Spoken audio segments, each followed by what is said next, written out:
First things first, how much did Terry Wilson pay you to say his name? I was just lucky I picked up the bully this morning and saw his name so I could remember it. I'm just kidding. No, it was, I meant it.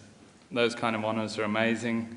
I think you get so detached when you're away all year, and to come back and just see some people out there, familiar faces, and even Terry Wilson is, makes me feel good to be back here home. It's overwhelming.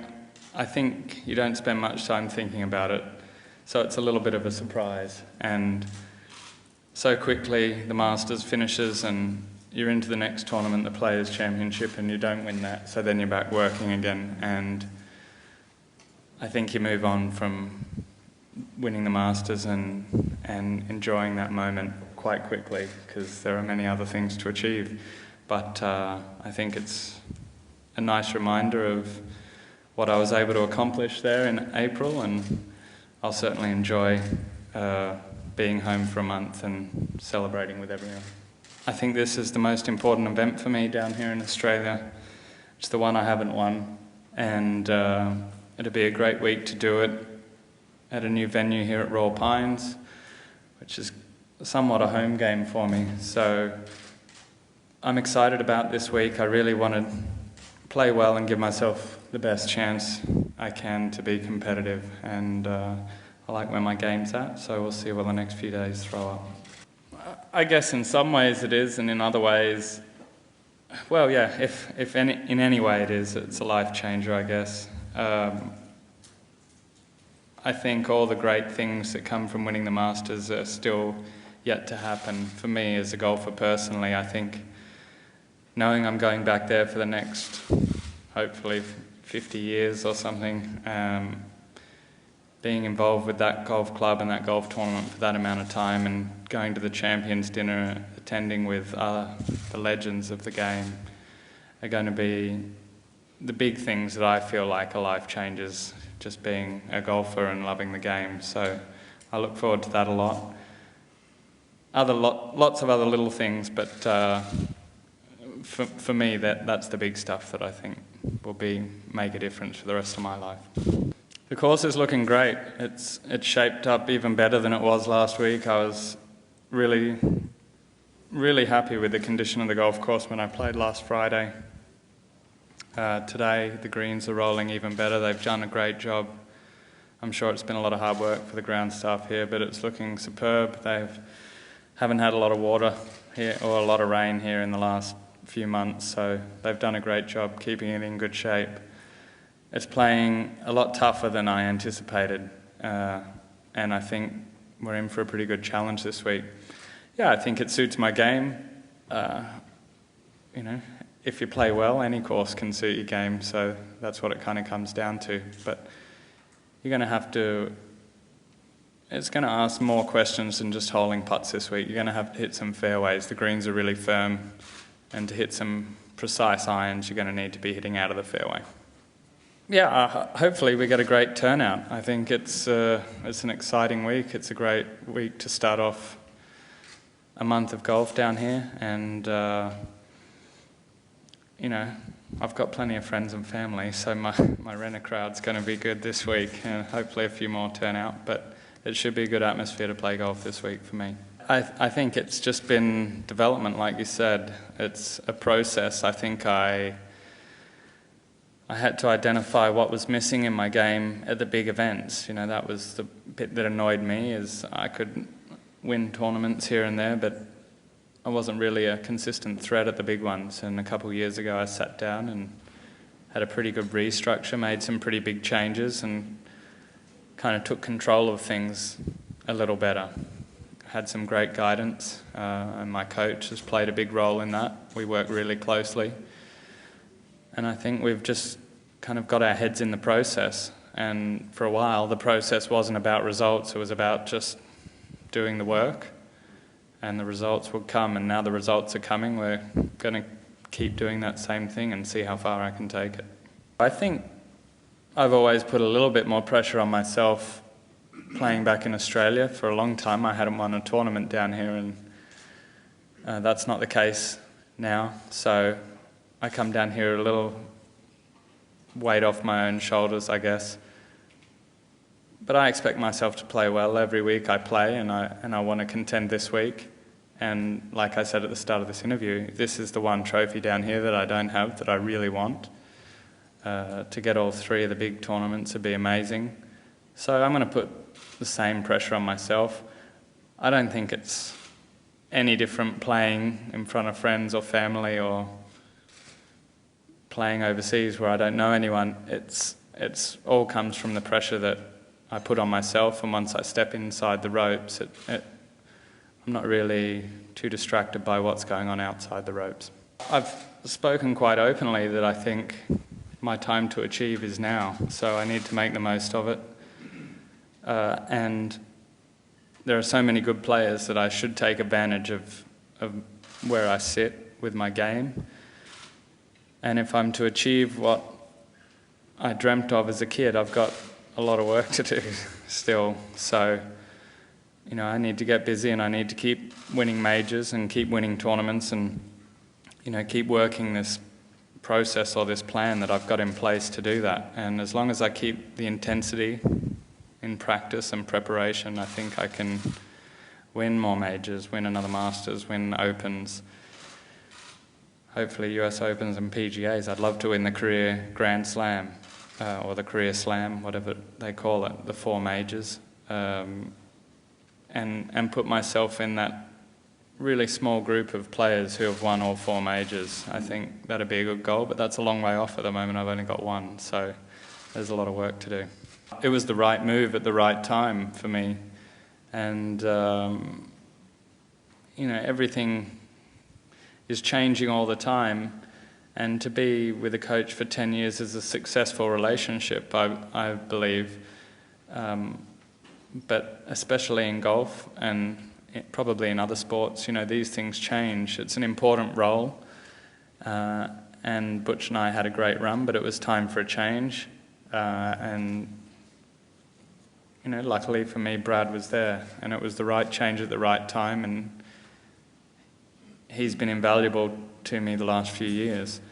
It's just like changing a caddy, you know, it can happen quite often out here, and, you know, again, I had a very successful relationship with Tony, and then I was able to make a great change at a great time as well with Steve. So, you know, just trying to put all the pieces of the puzzle together can take some time. You can't do it all at once, but they're starting to fall into place. Not a lot of thought's gone into it because I've been trying to get ready to play a month down here, but I think my schedule has been fairly well set for the last couple of years, with a big focus on preparing for the majors the best I can, and that'll stay the same. I think that's working for me. I think I should just keep doing that. I think I'll start the year in Hawaii playing the Tournament of Champions and the Sony Open, but other than that there won't be too much changing going on next year. I'll just be doing whatever I can to be in the best form possible for the Masters the first week of April.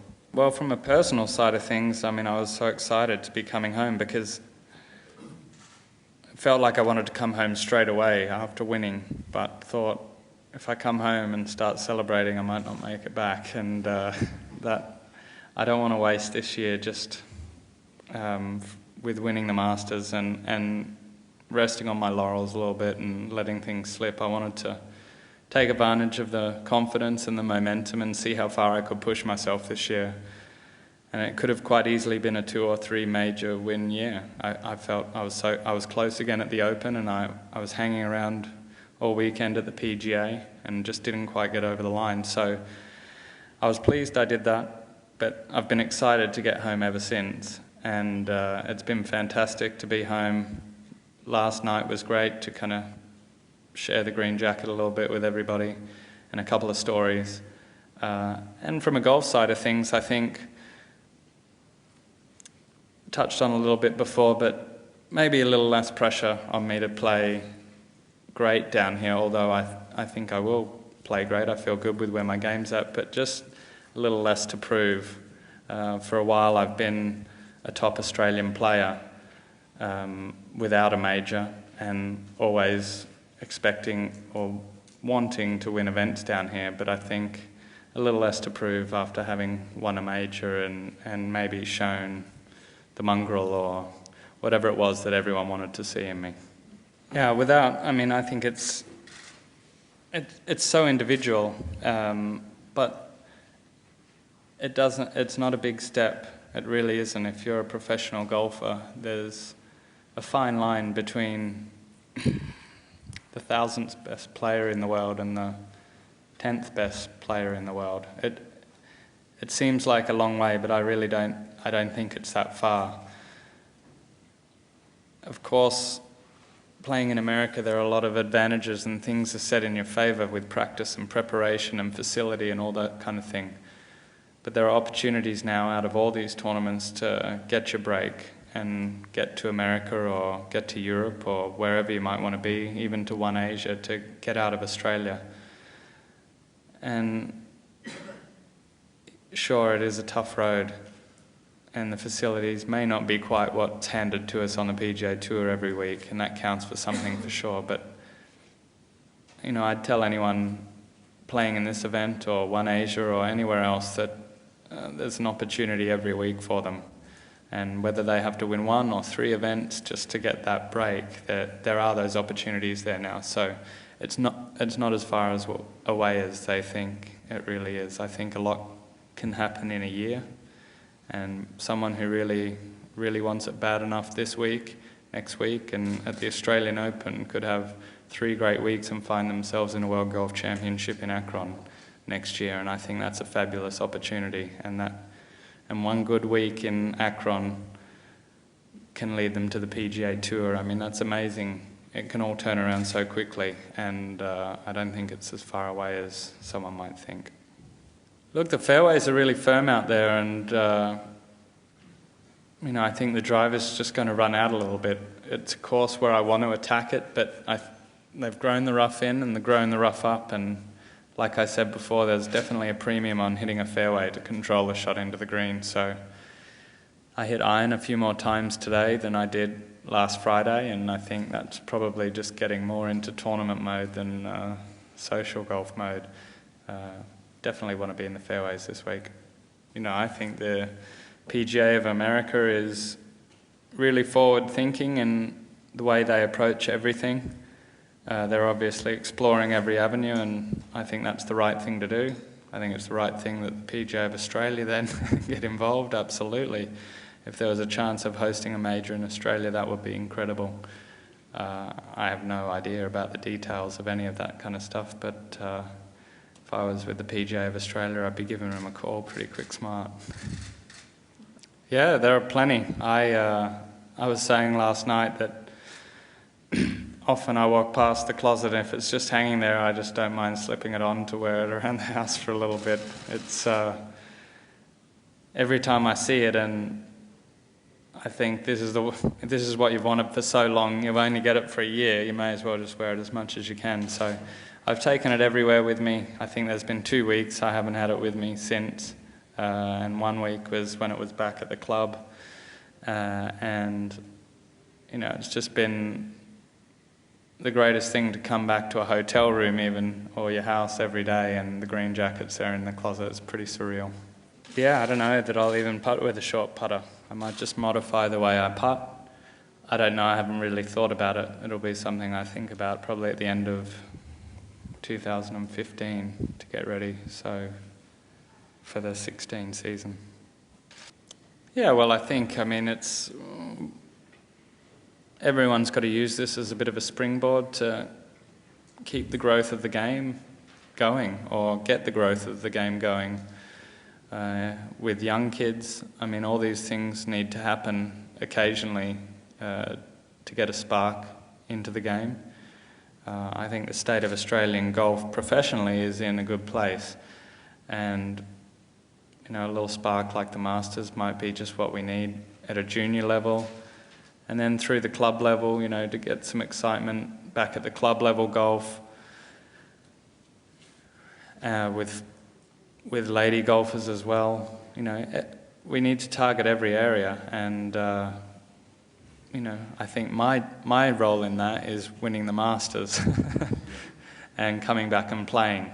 I think that's my role. It's up to the governing bodies to take advantage of that the best they can, and I hope they do, because golf's been a great sport in Australia for a long time, and I want to see it that way, and it's very competitive with so many other sports down here now. We're a big sporting country, and we've got to have our little piece of the pie as well. So hopefully they've got some good plans in place moving beyond this month, where it's a lot of coverage for golf, and we can see some really good programs or numbers increase over the next couple of years. No, it wasn't too difficult, although I don't play 4 events in a row very often. That's a lot of work for me these days as a part-time golfer. That's how I'm known in America, as the part-time golfer. But no, it wasn't very hard at all. I think it was a no-brainer for all of them, especially with the PGA being here on the Gold Coast.